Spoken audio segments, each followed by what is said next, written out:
If time travel is possible, why haven't we met a single time traveler yet? And if we did meet one, how would we know they weren't faking it? What would their time machine look like? And how would it operate? Would there be a set of rules for time travelers to follow? And what would happen if they decided to break them? This is What If? And here's what would happen if you met a time traveler. In 1998, a gentleman by the name of John Titor arrived from the future, or so he said. In his timeline, as he claimed, General Electric had managed to invent time travel in the year 2034. He even showed and described his time-traveling device in great detail. And then, Titor vanished, as abruptly as he appeared. Did he finish his mission? Or was he real at all? How could we know? If we were able to prove that someone has traveled from a different time, it would be very cool for science. Although it might overwrite Albert Einstein's theory of relativity. Einstein approached time as a fourth dimension. Space is a three-dimensional spectrum that provides us with length, width, and height. Time offers direction. Together, they form a space-time continuum, and it can be affected by gravity. According to Einstein's theory of relativity, gravity is a curve in space-time. And technically, because space and time are one, gravity could bend time as well as space. But you'd need something really, really big to notice any changes in the movement of time. If you somehow managed to get yourself close to a black hole like Sagittarius A, you'd be experiencing time at half speed compared to people on Earth. This is because Sagittarius A packs a mass of 4 million suns into an indefinitely dense point, creating a very strong gravitational field around it.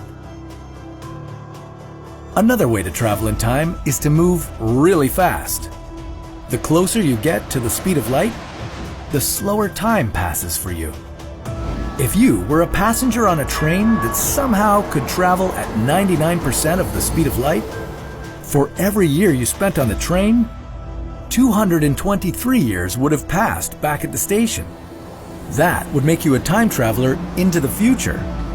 But what about traveling back in time, just like John Titor said he did?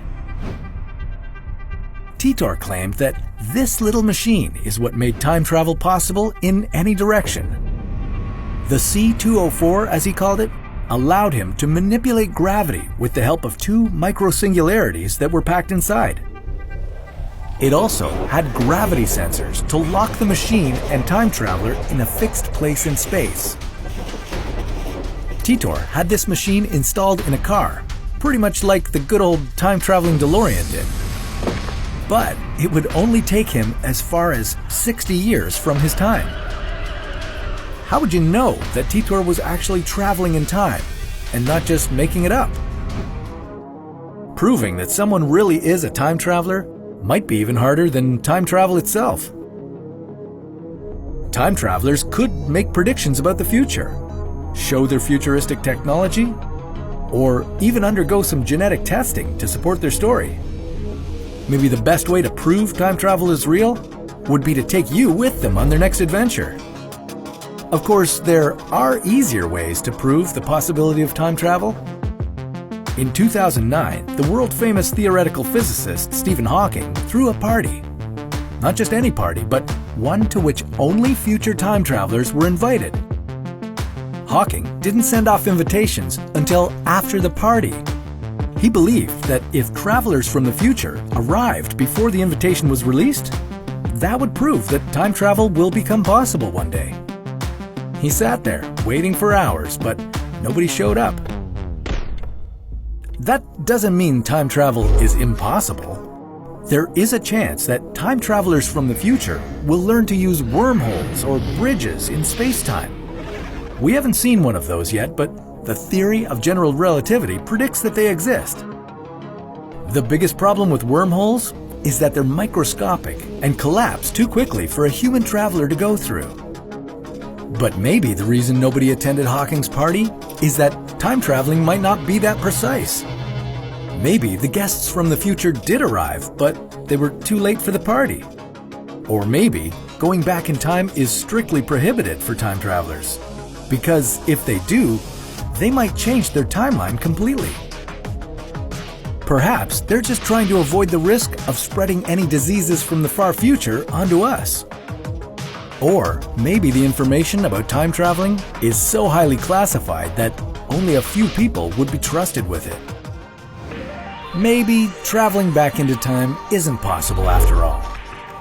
Maybe time can only move forward and never backwards. Maybe John Titor was one big lie. We have a few more years until 2034 to find out. In a way, we already have time travelers in our lifetime. Astronauts on the International Space Station are moving at 8 kilometers per second. This makes them age slower, although the difference is measured in hundredths of a second. But if you're listening, you're invited to a reception for time travelers, hosted by Stephen Hawking. The party will take place at the University of Cambridge, United Kingdom, on June 28, 2009. No RSVP required. And hey, if you have a chance to jump in a spaceship and enjoy the time-traveling effects of a black hole, do it. Just make sure not to fall into that gravitational monster. But that's a story for another What If.